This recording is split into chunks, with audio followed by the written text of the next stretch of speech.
ნინო ბურჯანაძე რუსთაველის გამზირიდან იპარება.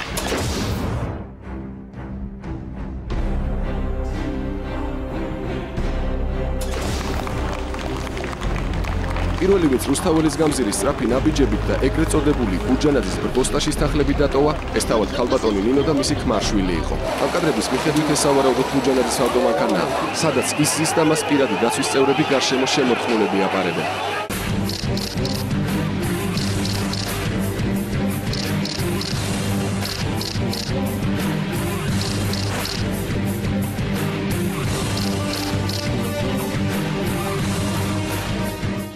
სახალხო კრების ლიდერებმა ხალხი მიატოვეს. დაბნეული მასა რუსთაველის კინოსა და პიონერთა სასახლეში შეიჭრა. აქციის მონაწილეებმა წყლის ჭალდის მისხმამდე ბოლო გაფრთხილებაც მიიღეს.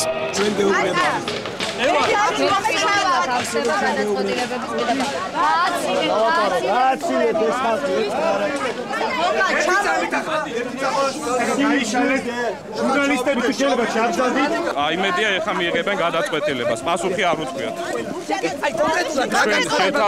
ჩვენ შევთავაზეთ ნებისმიერი სხვა ადგილი, რომ გაგრძელდეს დემონსტრაცია, გამომდინარე იქიდან, რომ იცოდნენ, რომ ჩვენ დაგეგმილი ჰქონდა რიგი ღონისძიებები და აქედან გამომდინარე შევთავაზეთ ნებისმიერი ადგილი. თბილისში გარდა ის ადგილები, სადაც დაგეგმილია ღონისძიება. სპეციალური დანიშნულების რაზმი რუსთაველის გამზირზე ზუსტად 12 საათის შემდეგ გამოჩნდა. ეს სწორედ ის დროა, როდესაც დემონსტრაცია აგრესიაში გადაიზარდა და არასანქცირებულად მიმდინარეობდა.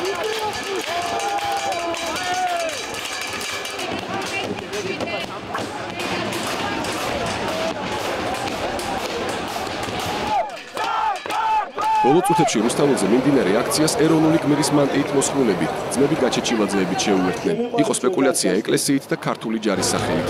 ამაო ჩვენო, რომელი ხარ ცათაშინა? იხავ ნება შენი. ვითარცად წმინდა იხავ სახელი შენი. მოვიდა სუფევა შენი.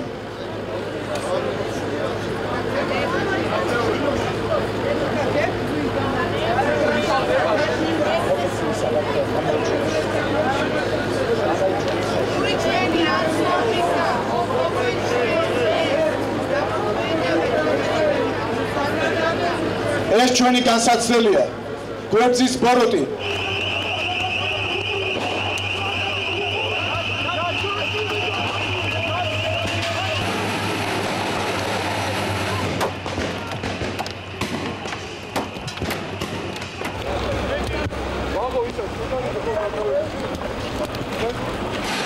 ეს კადრები რეალტიურად გადაიღო. კადრებში კარგად ჩანს თავისუფლების მოედნისკენ ჩახერგილი გასასვლელი, რომელიც სახალხო კრების მონაწილეებმა თავად დაკეტეს. გაბნეული რკინის ტროსების გამო კი ადამიანები ჭყლეტაში მოხვდნენ. ტროსების სპეცრაზმა გადაჭრა. რუსთაველის გამზირზე დაშავებულები თბილისის სხვადასხვა საავადმყოფოში გადაიყვანეს. თუმცა აქციიდან გაძურწვის შემდეგ ნინო ბურჯანაძე რესპუბლიკურ საავადმყოფოში გამოჩნდა. თქვენ რა თქმა უნდა ამ სიტყვებს არ გაუშვებთ სანაკებო იმედი რუსთავი 2 და პირველი არხი. მაგრამ ისტორიას დარჩება, სადაც ხვისი შვილები იქ ჩემიც. არა უშავს. შეიძლება ასე ჯობდა კიდეც. გაგიკვირდათ ხო? გაგიკვირდათ. მე ვეკითხები რატომ წაიყვანეს შემიშვილი არავინ არაფერს არ პასუხობს. და მე მაინტერესებს მე რატო არ დამაკავეს, იმიტომ რომ თუ ვინმე პოლიციას წინააღმდეგობა გაუწია, მე ვიყავი. აქციაზე დაშავებულები წუხილვე მოინახულა ჯანდაცვის მინისტრმა ანდრია ურუშაძემ. ამ დროისთვის არსებული ინფორმაციით რუსთაველის გამზირზე 2 ადამიანი დაიღუპა და 37 დაშავდა.